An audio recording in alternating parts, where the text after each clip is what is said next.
Hey everyone, welcome one last time to Soul Cafe. Well, one last time for this year. This This however many months, season. 21 months. Yeah, 21 And months. we've been doing this straight. I mean, we took off a couple weeks for Christmas, maybe a couple weeks for spring break. Last Yeah, year here and we there. didn't do spring break last year at all. We just kept rolling. Nope. So, can you believe that we have been doing this long? I mean, 4 years total, but this time around it's been amazing. It's been a thing for sure. It's been awesome. I mean, it has, I think to your point, you've said a lot. It keeps us on a unlike a lot of other people, we've been keeping on some sort of rhythm Yeah. because we have Sunday and Wednesday. And so there is something still that reminds you like, oh, we're midweek and, gives you some semblance of a calendar and a way to structure your time. But yeah, it's been great. But it's also been challenging for It sure. has been because you run out of ideas after a while. I mean, Yeah. I think what we started to recognize is you had the summer to sort of retool, Right. come up with some new ideas, and make some new contacts, and then new stuff happened, and then you had this. We used to always have this basket of stuff we wanted to do, Right. and Right. and now it's been every couple of weeks. Aaron, what do you think we should do next? I I don't know. know. What do you think? Well, And and also it just became overwhelming too because there's so much going on, and there was so much that you almost felt like, there were several times you and I talked where it was like, okay, well, do we want to talk about this right now? And it's like, is this the conversation we want to be having right yeah. now? Just because we're, sensitive to the fact that everyone's been going through just a really strange time, Well, and and sometimes, this year's been a sledgehammer. It's been yeah, one thing yeah, after another. I don't think there's been a year like this in no, how long, and it's just like one thing after another. How can you cope with it all? But you've been right. faithful. You've done a great job. Thank you. Last year you stuck it out with me because this time last year was our largest viewership ever because Yeah. people needed it, and Yep. now they catch Cool. us. I'll hear from people now who catch it like a week later. Oh, that Right. was great. Wait, we were on a week ago. But they don't see it live. Right. But that's how we do TV too. So I we know. Appointment TV is gone, it's so gone. It's over. We So didn't. hi to you who's watching this on Monday night. Welcome. We welcome you. But for those of you who are watching it right now on Wednesday night, and you've watched it every Wednesday night, so Thank we you. have a prize for you, and the prize is we're coming back next fall. We'll tell you about that later. Yeah. So I mean, as luck would have it, as sometimes happens, Aaron had an emergency and can't be with us. Ron, as we Hey, say, Aaron. Hmm. and so no singing tonight, except for Aaron has agreed to sing a solo. So Aaron, go ahead. Can you imagine? Out of all my aptitudes, there's two I don't have: beat and rhythm, or beat and tone. So nope, not going to happen. Not going to work. Not going to Nope. happen. I'll sing a duet with you. You're actually a decent singer, not me. A Zoom duet. I don't care how good you are. Zoom music is just bad. How many times have you done the happy birthday thing this year with somebody on Zoom? Honestly, I don't know that I Oh, have. we've done it a bunch. I Family bet. members and Yeah. friends and stuff like that. People in the Yeah. church, and it's always horrible. I mean, Right. it's just like it's just a cacophony of sound instead of Right. a song. Yeah. No one can figure out who's going first, and then someone invariably is like slow Right. internet connection, and yeah. Exactly. But the good news is for that song, if you're you and you don't like to be heard singing, nobody can tell. I mean, Totally just mouth it. It was like that. My daughter had her fifth grade graduation today, and which is a foreign concept to me. what But is a fifth date? What is that? Fifth grade right, but apparently graduation. this is something that like is not just down in the South, but I mean it is a Oh, thing. it's everywhere now. Crazy to You, me. I And they mean, did these songs and everybody like gets a trophy. yeah, everybody, and they'll get the little diplomas. I'm like, okay. I was like, well, how is, graduation from high school going to be so special when you've already done this three times? I don't Like know. because they have a middle school, I think, graduation too. I don't know. I'm assuming they Oh must, yeah, but they definitely do. there's like a little sign out on the front yard saying congratulations. And so all the kids had to sing a song, and you could tell the kids who were sort of like, I don't want to be, sort of just mouthing. And they all have these, hand things they do for the song. You could see. But this was I live, not thought I could virtual, hear. right? Yeah. Yeah. Yeah. No, it was live. It was out live outside in the boiling heat. Yeah. Oh, so Yeah. how was it hot there today? It was actually, it was a beautiful 75-degree temperature, but the sun was directly over the field. So it was Well, it's way stifling. way hotter than that here today. Really hot Yeah. today. I mean, it's 84 now. So it's gotten warmer, but it's definitely with so many trees here, unless you're like sitting in the direct sun or there's no breeze, it hasn't felt crazy hot until you're in the sun or walking, in it. You But wait till July and August. oh, I Hot know. Atlanta. it just gets so sticky and moist, Yeah. but it does here too. So Yeah. all right. So tonight, I don't know if we can take up a whole hour, and if we don't, that's fine. But with you and me, maybe we can. I mean, we start talking and we can go and go, whether we're on the phone or here. So True. so we agreed that we would sort of interview each other tonight. Yeah. That would be we've never done this before, so this is No. risky. And we did not prepare questions in advance because you didn't want to. We talked about it, and then we said, and then said no. I think it was then I was like, last one, I don't have to prepare. I can just show up. I'm doing it. I'm pulling it. Yeah. And you said you were an open book. That's what you said. I am an open book. I was there. You said it. I did. So you are pretty much.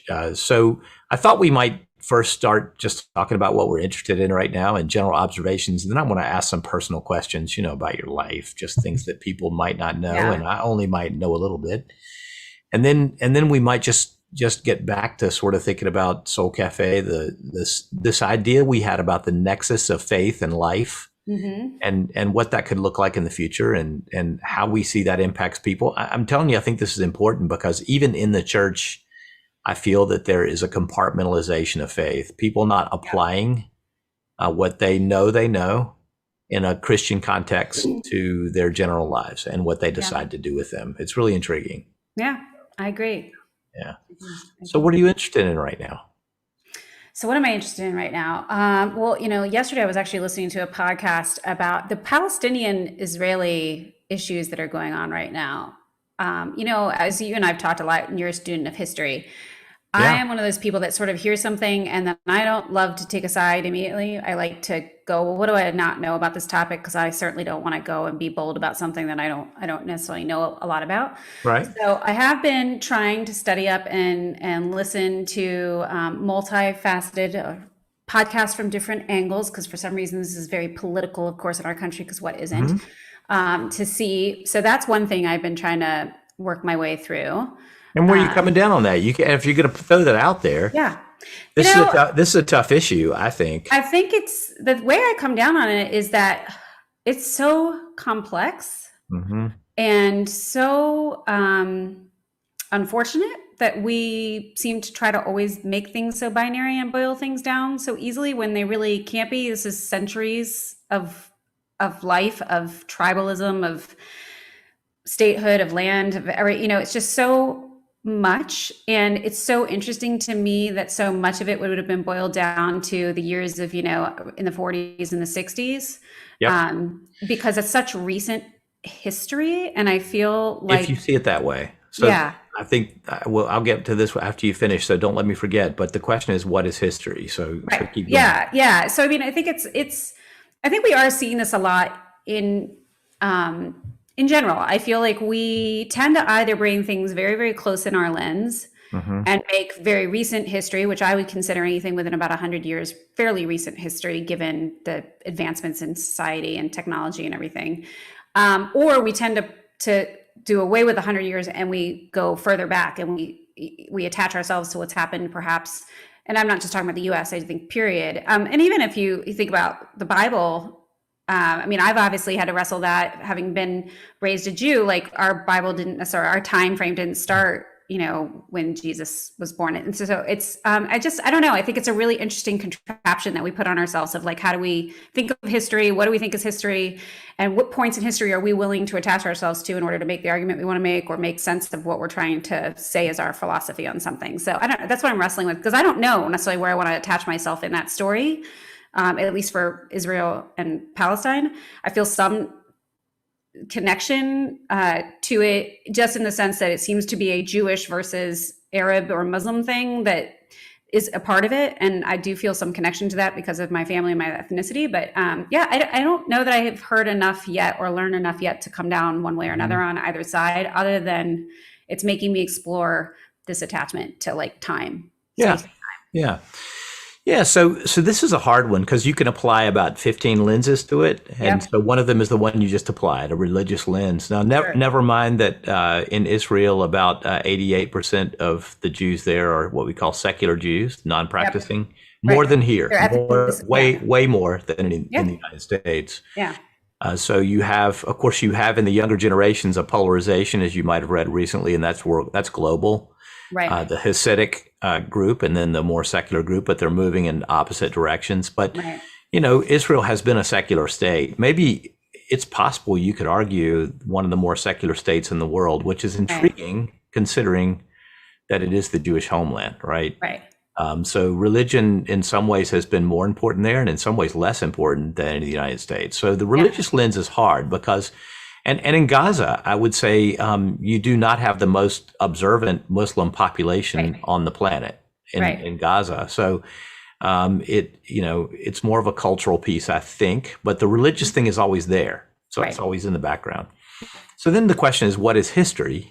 Right. So for many Christians, well, of course, it's the Jewish homeland because, we have Abraham, Isaac, and Jacob, the land God promised. But that history was abrogated, however you see the biblical history, it was abrogated by not just generations, but thousands of years, essentially. And then you have the United States and Great Britain creating this Jewish homeland as a solution of a sort after the World War, and imposing it upon an existing population, which was dispersed, and then that was put in place. It's a recipe for tension, and that's exactly what we've had. So the tension we see now really dates back to those periods from really in the 1950s and the establishment of the Jewish homeland, and that's where it dates to. So it depends on how you see history. So people who are relatively secular, I guess, and they see history within the lens of World War II to now. They see an imposition of a people upon another people, and then since then the support of the Western powers for Israel, and therefore the rapid nuclearization, among other things, of Israel. And they have sympathy. If you're French, you have sympathy for the Gazans. If you're progressive American, you probably have sympathy for the Gazans. And if you're conservative American, you see history the way I described it first. It's a biblical history, and this was sort of the reimposition of what should have been from the beginning. And it's all tied to the end of the world, and it's tied to a lot of things. And in between, I think there are a whole lot of us who just don't know which side to. I don't know whether we should even feel we should take a side, but we don't know what to do, because at the same time we see some people who there does seem to be a great deal of discrimination, and yet at the same time Israel is a state. It was established as a state. It is a viable state. It may be the most viable state in the Middle East, and it does have a right to defend itself. And I think we're left in a quandary, and I think the government has been similarly left in that quandary. But it's a sad situation, and I don't see how it's going to end. And it's just a sad thing. I think it's one side of the topic that was interesting, and I wouldn't lay it on. I don't know exactly what topic in America I would lay it on top of, but one of the issues, of course, at stake is that everyone is talking about the 6 homes, that have been in the Supreme Court of Israel since '68. So people who think this is like a new topic, it's not. It's been up for discussion in the Supreme Court of Israel since 1968. Those 6 houses, and part of the reason it has been is because people aren't necessarily sure whether they want to say yes, we should take it back, because everyone realizes that everyone was moving around before 1968, and that this opens precedent for anyone of any of the countries in that area to start reclaiming land and reclaiming homeland. And so people are afraid to make that decision. And that one thing, though, hasn't even been decided. It's been in courts forever. So it's just kind of an interesting thing to be pushing forward a topic that has wild implications, and people who feel really strongly about it but may not be able to make a decision because they realize, oh, if I do say that, though, then what can of worms am I opening from precedent perspective and all these other things. And I think we're struggling with a lot of that in the US too, around quite a bit of different topics. And I wish people would talk about that a little bit more, because that's way more of a human thing to wrestle with, I think, to go, I feel like this thing is this is what I really feel is the true decision that should be made, but am I willing to let go of what I might lose as a result of that decision? You know what I mean? I don't know how many people are willing to have that honest conversation. And of course, it's geo-globally complicated. And for example, our deep relationship with Saudi Arabia, at the same time with Israel, at the same time trying to figure out what to do with Iran. I mean, there are lots of geopolitics involved here. I will say, though, this is kind of interesting, and we can take it out of the ethereal that most people might be interested in. How you view history and how you shape history is really a fascinating thing these days. So we can look at this through a lot of lenses. So what we tend to do is to backcast our current perception of the world and to try to find a history that supports it. Yeah. So this argument rages: is the United States is this a Christian nation, or is it a nation of Christians? Which is it? Right. I tend to take the perspective that we're a nation of Christians, but many people I love and dearly think it's a Christian nation. That is, it was actually founded to be something of a theocracy. I think that's inconsistent with the history I read in original documents, but it's easy to go back and find the pieces to build that out. In the same way, I will tell you, used to be this famous Baptist book called I think it was called the Scarlet Thread. I think I'm right about this. And so it recreated the Baptist tradition from John the Baptist to now. Huh. And it walked through Anabaptist, and the Anabaptists were all over the place, not usually connected. It walked through lots of little disparate strands. So if you sort of want to walk back and find a touchstone to build a chain, you can. And so we see that relative also to how we view the Civil War, how we view the war between the states and what that was. And you can kind of recreate your own history. And usually if you go to the polls, you're not going to find that either of those histories is exactly right. And, how it goes to our own personal lives, how we recreate our histories. I would say in our personal lives, it can be pretty positive. We were talking about this recently on our staff team because we were reading a book by a non-believer who was expressing faith, having found faith in God. And I wanted them to read this to see how people around us think. And it was a challenge for some of them. But what I said to them is we have a whole vocabulary, a whole language to talk about how God has used our history, has used our past to get us where we are. And I think in our personal lives, being able to take brokenness and pain and make something of it is a positive thing. Yeah. But in terms of global history, it's not exactly the same game. And you have to be really careful about like anything else, about your biases as you decide what you will make history out to be. But once you decide you know what history is, you start determining what the present should be based on that history, and you think that's what you're doing when in reality you've usually determined history based on what you want to believe about present circumstances. Yeah, I'm sorry, my dog just completely went crazy because the kids rode by on a golf cart. But I was going to say that I think that they started screaming and he got excited. I totally think you're right. I think that what I was referring to, being a person, and we've talked about this sort of around the edges, of someone who came to faith late, but I didn't come to faith late. I came to the Christian faith later in my life. I had faith. I was raised in a very faithful family, and I had to make a decision to forego a belief that I carried my entire life, was taught my entire life, that Jesus is not the Messiah. And sorry, the kids are going by on the golf cart. And I think that, to your point, it's interesting. I'd love to know the book that you guys were reading, because I do think that people who have been born into the Christian faith for a long time, and I think this translates to anyone who's born with a thought process around, if you're raised in a very liberal family and that's the theology sort of, or the ideology, that you're being brought up in, or a conservative family, or whatever sort of line of thinking that you're raised in. Mm-hmm. When you are maybe so steeped in it, sometimes you can't see where you need to challenge it. Not that you have to challenge your values or, that type of, I'm not saying to challenge deeply, like, is Christianity real? I'm saying when you have to challenge what are you going to do with that information? How are you going to live out your life with that information? I don't know. I think it's interesting when I found it interesting to talk about my faith story with people who are not of faith, because I'm able to tell them like how I had to wrestle with some of those things. I wasn't raised with those beliefs. And so therefore I really had to take something and say, I'm going to decide that this is no longer my belief. And what is that going to cost me? And how do I feel about that? And it came for me out of pain, out of losing both my parents and me having to struggle with what did that all mean. And so if I overlay that on the situation of us looking at our history I think we encourage each other so much as people to think about our past in a way in which it can help us go forward. I'll totally agree. Yeah.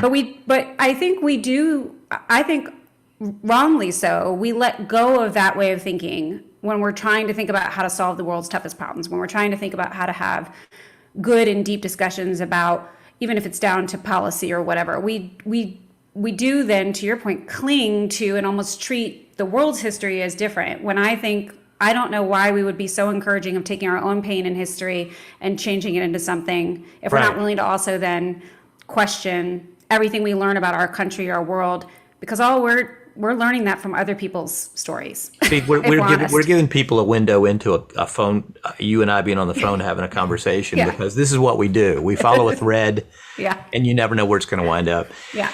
So that was the book I had them read is a book called Life After God. It's about a decade old or more. It's by Coulter and from Vancouver. And he basically walks through the pain of his life, frankly, and exposes it in a way that was not comfortable for some people. You know, I'm having 70 people read it on staff or whatever, right? 50, I guess, read it. Right. And it's unfamiliar language to them because he lays it bare, and he's unembarrassed to talk about what we would consider sinful or stupid stuff that he's done. And he sort of it's meandering, and he's you know, it's really it's fascinating to watch people read this. He lacks the patina of the Christian faith that would give him a language to talk about this. And then he winds up at the end saying, I need God. And the intriguing thing about the reasons he needs God is that they are all reasons about why he could serve others. They're all, you know, they're not what he's looking for himself. And that leaves a believer going, wait, what? Or at least it did me. And some of them after they saw it. So it's completely, his final conclusion is altruistic in nature. The reason he needs God is so he can actually love, so he can trust, so he can believe, basically. Okay, so anyway, what was intriguing to me is that I think the Christian faith gives us an incredibly positive lens that can become toxic or negative. So the incredibly positive thing is that just to take a small window, or the Passover, or the death and resurrection of Jesus, or the other redemptive stories of the Bible, give us a language to understand how God is moving and working in difficult circumstances to bring out his glory, but also our good. And that language is really helpful. When I start trying to talk about brokenness without that language, the pain I experience in life, I find myself in a sort of a negative spiral. I find myself without anything redemptive to say. And this past year for me, I've had to rescue myself from that because I said this openly, I've lost a lot of faith in humanity on both poles. I think people think I'm targeting them. I don't know why. I'm talking about me too. This year, what I've seen is just self-preservation seems to be at the core of believers and unbelievers alike. And I think I could have handled it if it was at the core of unbelievers, but seeing it at the core of believers has been, including myself, has been shocking to me. At 56 years old, I'm shocked. So I've had some people tell me, well, that's your problem. I never had any faith in people. That's kind of sad to me. And then I've had other people say, oh no, people are good. This is just, and I don't know that any of that makes sense. But no, I hear you. But I think it has been. It's been a commonality. Good and bad. I think there's. I mean, I early on I said, and I on this show quite a few times, we're all in the same storm, not in the same boat. But I do believe there is a large commonality of being in the same storm. Oh, I agree, and perhaps it's brought out some of the best. Sure. It has also brought out a lot of the very worst. And not just that, other circumstances too. I think we're at an inflection point in history anyway, in our nation. Yes. But to finish the thought before I go away from it, when it becomes toxic is I often see people begin to hide behind that patina, to hide behind that language of the faith, in such a way that they do not honestly deal with brokenness. They do not honestly deal with pain, and there is a denialism, and the problem is it always creeps up somewhere. So an incapacity. I think I've said this before. I think my mother told me one time, son, what will define you in life are two things. Number one, what you do with pain. And number two, how you respond to loss when things don't go your way. And I think that's largely true. But it requires us to die to ourselves. In other words, to actually grapple with the pain in order to get to the place of resurrection. And too many Christians, to me, completely sidestep dealing with pain. Sure. So here you've got on the one hand this very secular piece that's dealing with pain very honestly, very transparently, and at the same time having a hard time finding any redemption in it. And on the other side, somebody who's got the language of redemption but is not grappling with the pain.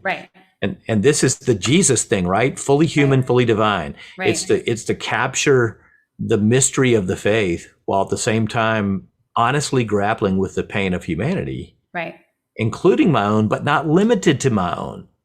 So this loss of empathy we see in the culture, the incapacity to see the pain in another simply because they didn't get the pain from the same place I did. So maybe they come from another part of the world, another race or ethnicity, or another faith, or maybe they even come from my faith, but they were reared in a tough background, or whatever the case may be. If you lose your job, just because I didn't lose my job does not mean I should not be able to empathize with the pain you feel, not because I understand what it is to lose your job, but because I know what pain is. And that's what's common to humanity. Well, and I think that a lot of people, in this situation, especially in the last year, you've also seen just a lot of hurt going back and forth, whether it's in marriages and friendships. And I think we can think of ourselves, even to put a different lens on it. A lot of people can think of themselves as very empathetic, and me included. I can think of myself as very empathetic until it's potentially me that has caused the pain. And then I don't want to know that I was capable of hurting someone. And therefore, if someone is hurt, and it may be because of me or something I did or the way I believed or thought, that's a really hard thing to grapple with. True. Good observation. Really so I think so what do we do when we don't want to believe that we were capable of the pain? That's when a lot of people get self-righteous. A lot of people that's your reaction. That's your problem. You didn't hear me correctly. You didn't understand what I was saying correctly. Right. And so then we start this cantankerous momentum where now you're angry with yourself, and inevitably, because you're embarrassed that you hurt someone. You have to know. Most people do know. I'm looking at you in the audience, people. When you hurt someone. On some level, they believe this is true. Otherwise, they wouldn't be so defensive about it. On some level, that something just happened, and it hurts and it sucks. I've been there. I mean, saying sorry is the worst thing in the world. Acknowledging that you might have said something ugly is the worst thing in the world. Who wants to be known as that kind of person? Or to hurt somebody when you didn't even mean to, exactly. Didn't even know. A few times this year, I didn't mean to. Whatever. I mean, I was just at a barbecue and I was talking about Audi, and I said, well, I never really liked Mercedes because someone said Mercedes was here, and then her husband drove up in a Mercedes, and I had to say, I'm sorry. To the Mercedes or to the guy? I said it to the guy, and I said, well, here I am saying I never really liked Mercedes, and then you didn't even say your husband drives one. I think they're both really nice cars. So back now, let's do this full circle and then shut this one down and start another track. That's what causes us to reshape our history and global history. So, for example, the incapacity to recognize that perhaps I'm part of the pain of another, and the denial of pain causes me to want to go back and make a different history. So, I was talking to somebody not too long ago about the civil rights thing, and they took issue with me because I said that I was fully convinced that systemic racism was something we needed to deal with. And that's where the rub comes in, not whether racism always is just individual to a lot of people, and there's a lot built in here. And they go, well, this is ancient history. So I went, wait, back up the bus. Let's assume that the civil rights legislation of 1964 and early 65 actually completely eliminated all the problems, if that were possible, of the past. Right. I was born in late September of 1964. So it is no older than I am. That's not ancient history. That's yesterday. Yeah. And so our need to go back and then we create a history that justifies our position, rather than just to honestly grapple with where we are. Right. And by the way, this is not about political philosophy, because I mean, I unapologetically have a very conservative political philosophy. Right. But this is not about that. It's about just grappling with truth and reality. So this takes me to, I'll go to me now, I'll start one, and then we're going to get to some personal stuff, because we're out of time, like we always do. In this, see if you and I just talk. So what's fascinated me right now is tribalism. Mm-hmm. And the reshaping of the tribes of America. Mm-hmm. So my history, I don't know that I should say this, but I'm going to go ahead and say it. I mean, I was a Reagan conservative. The Buckley era, to me, that was the heady era of this consistent philosophy. And the faction that was built out of Christians in that group was primarily around the issues of human sexuality, marriage, and abortion. Right. And that faction is breaking down in a huge way. And the reason it's breaking down is that younger generations, my kids' age and even your kids' age, are very conservative on abortion. It's fascinating and thrilling that it's true, but they are very conservative on the issue of abortion. Yeah. I don't know that always deals with legal remedies and how they see the political angle of that, but they generally, unlike a previous generation, they generally think it's not acceptable. Right.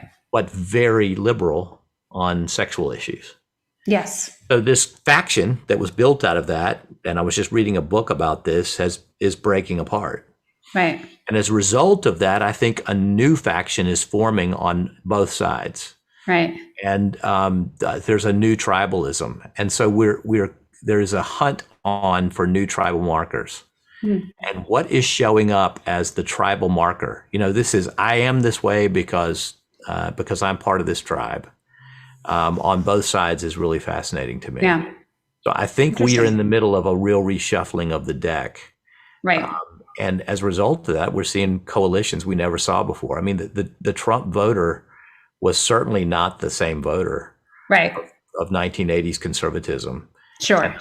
I would say the Obama voter was not the same voter.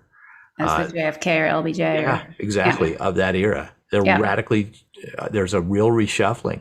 And the ironic thing is it's only 50 years ago that the Republican Party would have been the liberal party on race.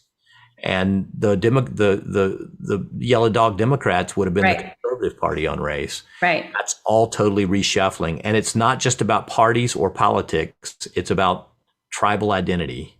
Right. And I'm fascinated to watch this if I'm not horrified by it, depending on the...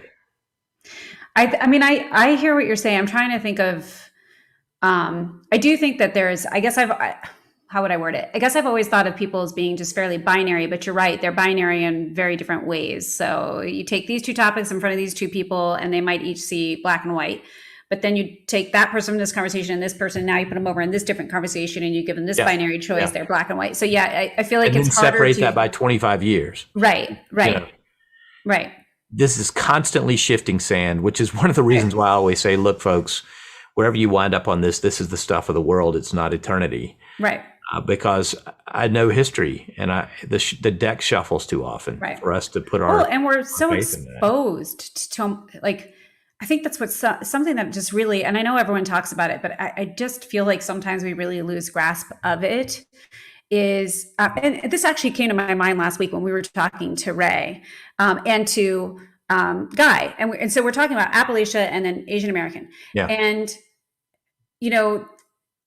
I would look at those two topics as having so much in common in the pain, in the challenges, and the things that we need to wrestle to the ground around what the real issues are in either of those areas. But I would say one particular area is probably a lot more ruled by social media, if you will, than perhaps another. And then we have the whole construct of how anyone's getting information anymore, and so there's no sort of barrier to entry of conversation, of information, of disinformation, it's just it's a wild thing for people. Back to your thing about must-see TV. Okay. Right. So, but my kids don't watch any of that. They're watching TikTok. Our kids don't know. You're barely old enough. I can tell you I'm old enough to remember when we all received the same newspaper, right or wrong, whatever it was, on our front doorstep. Sure. By the way, it wasn't in the driveway. It was in your door, your storm door. Yeah. The reason I know that is because mine's still in my driveway. I delivered papers and you had to put them in everybody's storm door.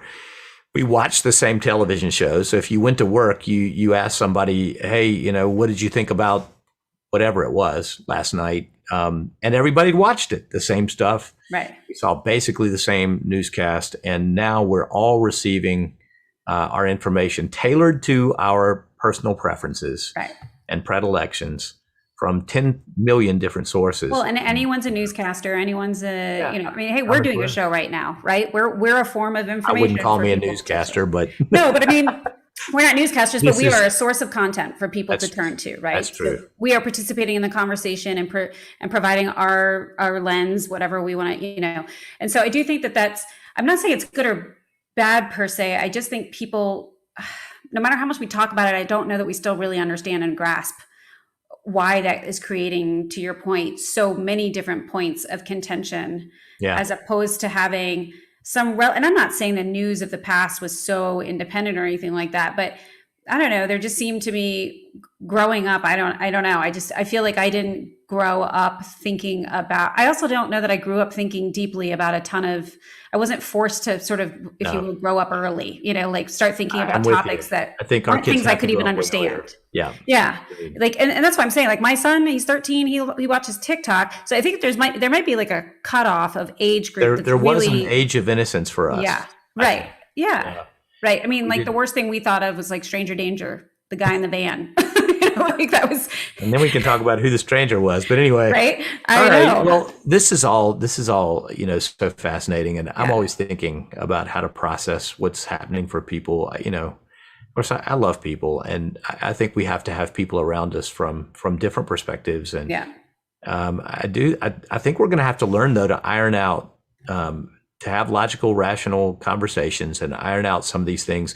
I will say, I think you're right that it's neither positive nor negative that we have all this news. I think it's negative until we learn to grapple with it. It's out ahead of us right now. Or just how to have a discussion around it.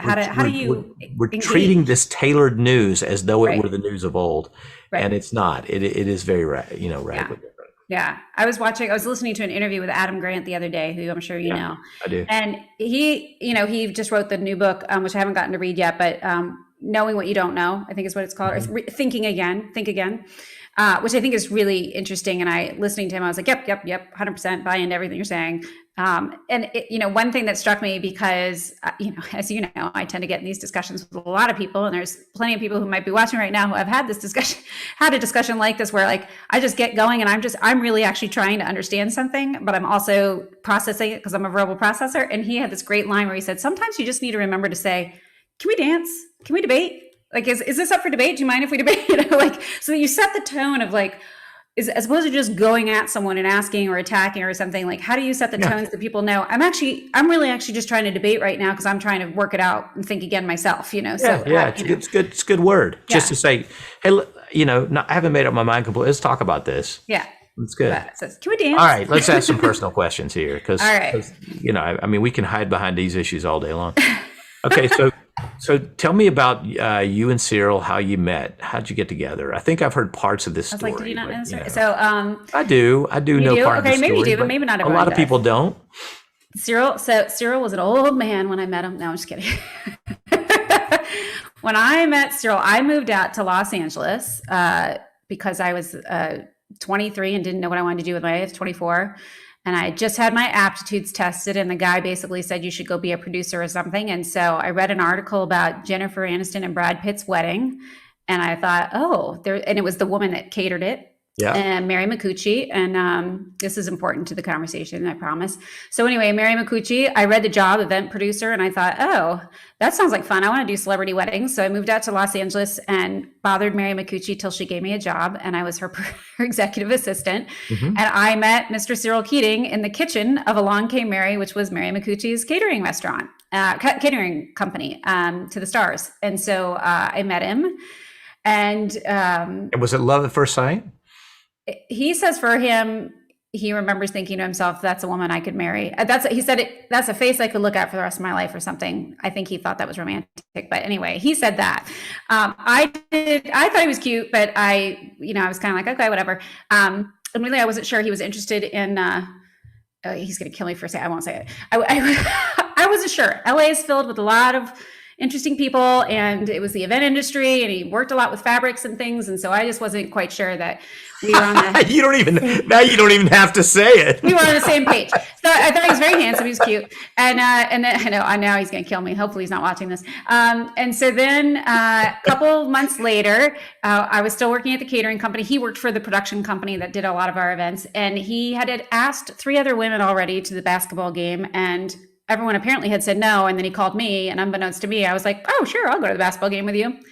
On the ride to the basketball game, he told me I was the 3rd woman he had asked. I was like, oh, well, that's great. He told you that? He did. And then we learned that we were 10 years apart. So he said, we both had been told we were older or younger than each other. And so he said, how old are you? I said, how old are you? And he said, 36. And I immediately was like, oof. And he goes, how old are you? I said, 26. And we both just sat in silence for about 10 minutes. So 36 now to me sounds very young, but yeah, I hear it was so young. So then we went on one more date after that to dinner, and I scared him off by telling him I was never getting married, never having kids, never having dogs.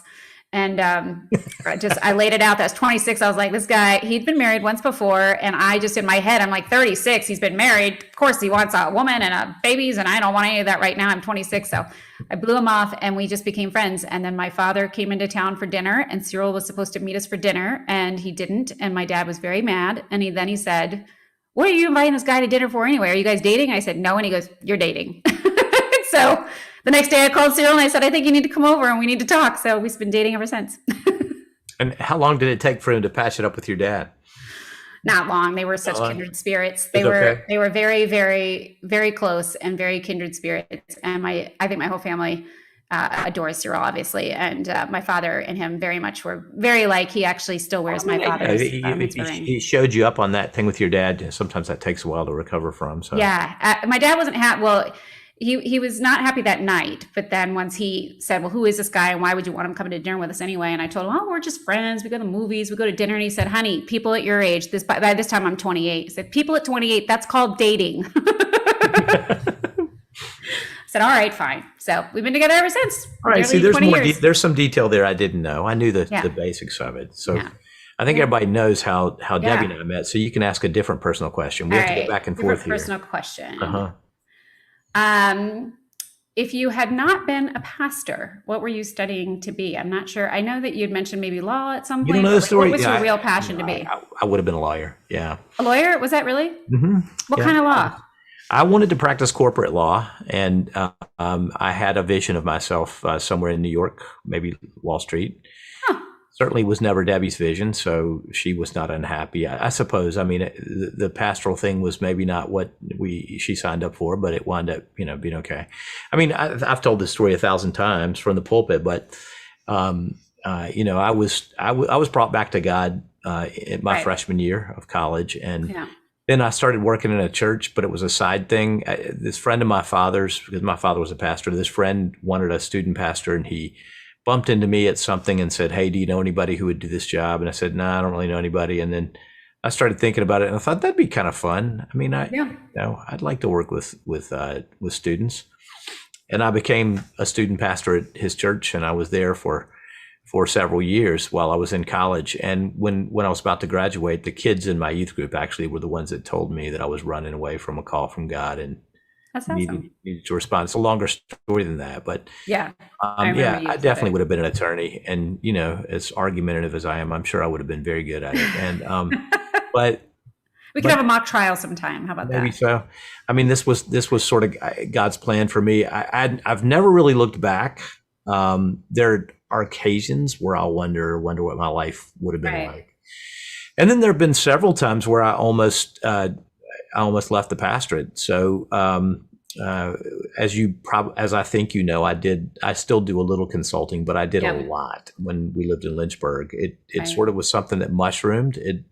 It was, I kept referred, and the church kind of could run on autopilot in some ways, in the sense that it was just booming, and I could be gone a lot, and it helped me. The consulting taught me so much about leadership internally. I just learned, when you compare your system to another, is when you learn about your own system.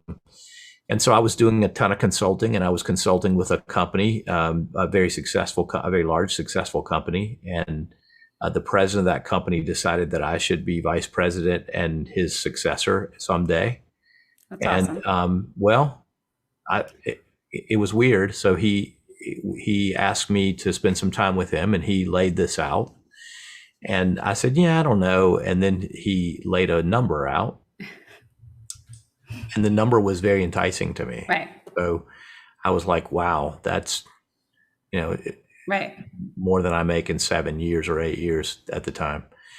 And then I got on this about a 2-day jag where I thought this is God's will for me, that, I could use my influence there better. And I sort of talked myself into it. And then, I was supposed to have lunch with him. And literally the night before I was supposed to have lunch with him, I rolled over in bed and said to Debbie, this is not of God.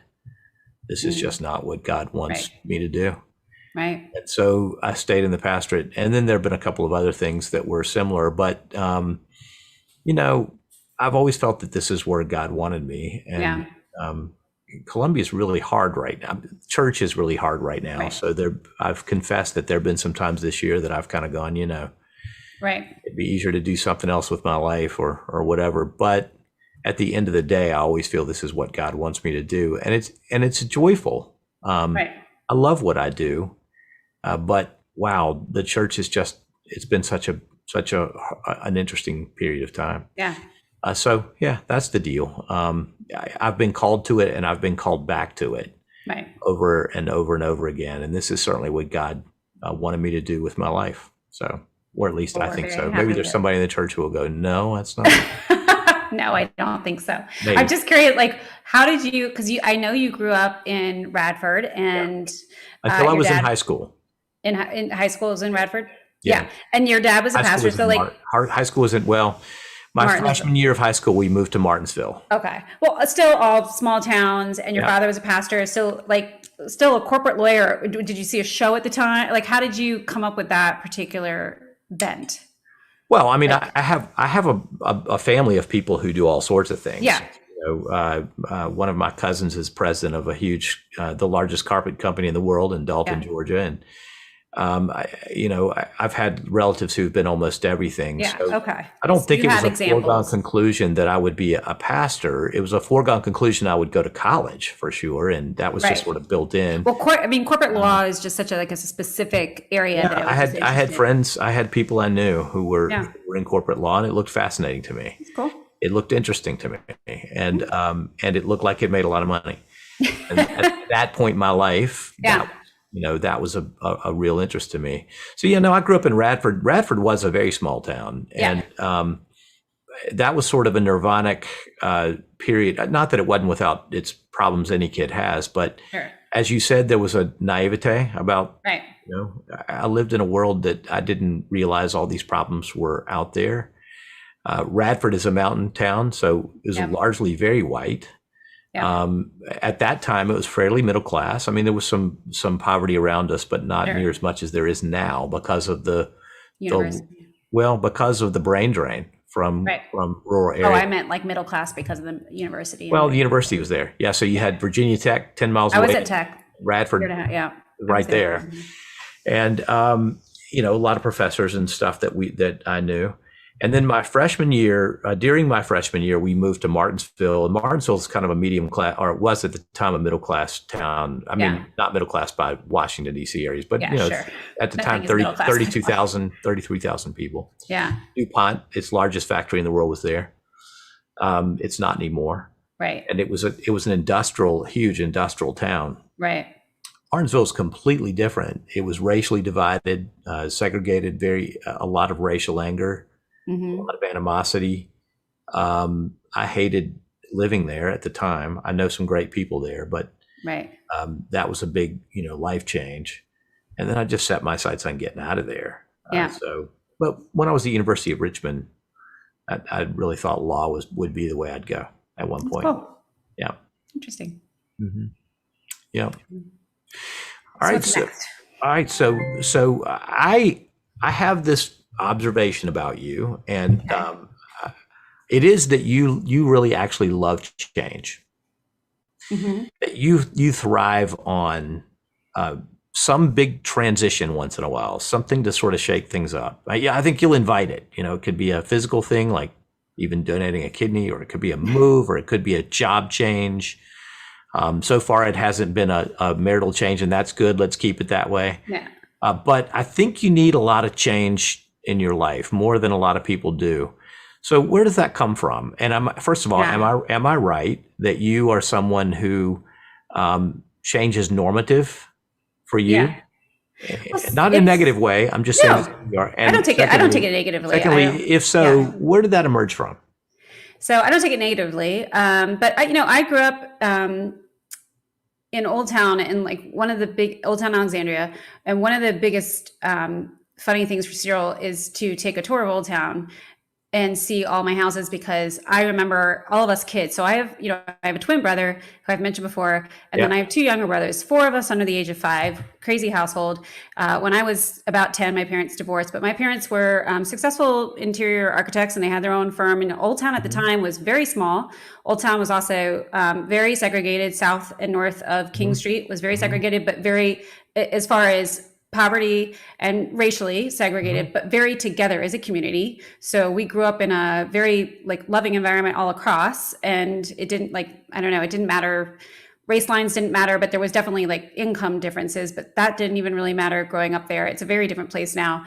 And I was yanked out of school every 4 years. So my brothers all stayed in public, but for whatever reason, after 4th grade, I was pulled into 5th grade into a private school, St. Agnes, which was an all-girls school. Yep.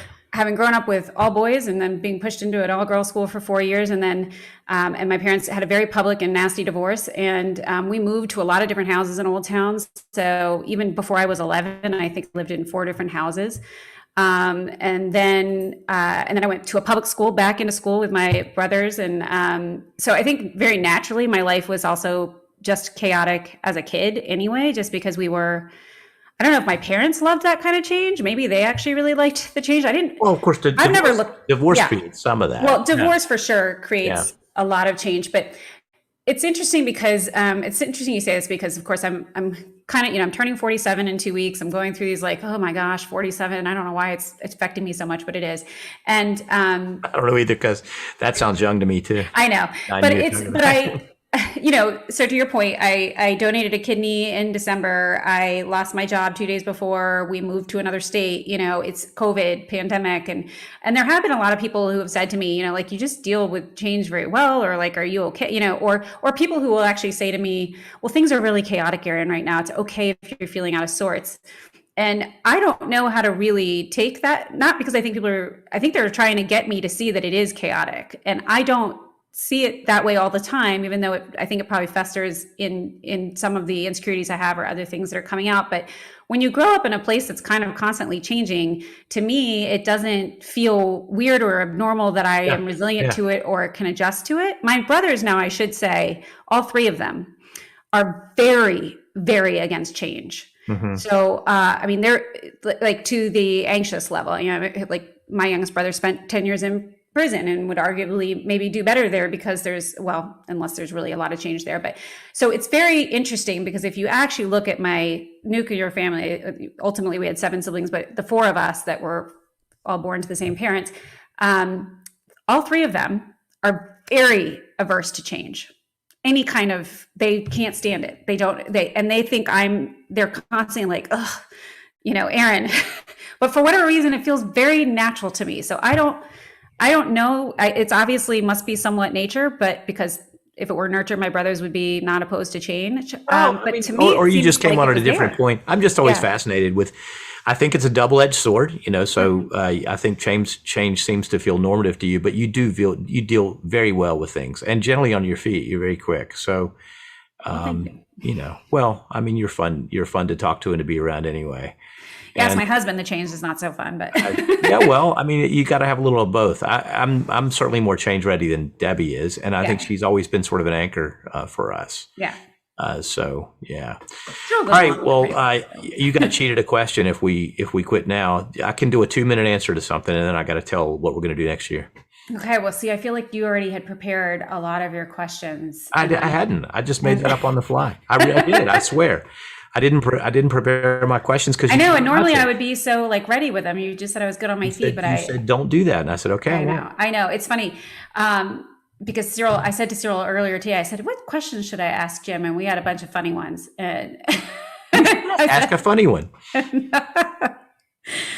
If you apparently there's some that can't be asked in public. Well, as a pastor, this might be a funny one, but you know what? People forgive me because these are the kinds of questions Aaron Keating comes up with. So this was in my crossword puzzle the other day. What is where Jesus turned water to wine? It's Cana, right? Yep.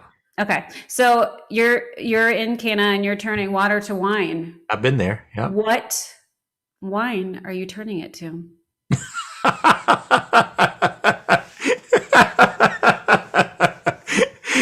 You mean, so is that what's my favorite wine? Is that the question? Jim, you take that question. I'm gonna change it into world peace.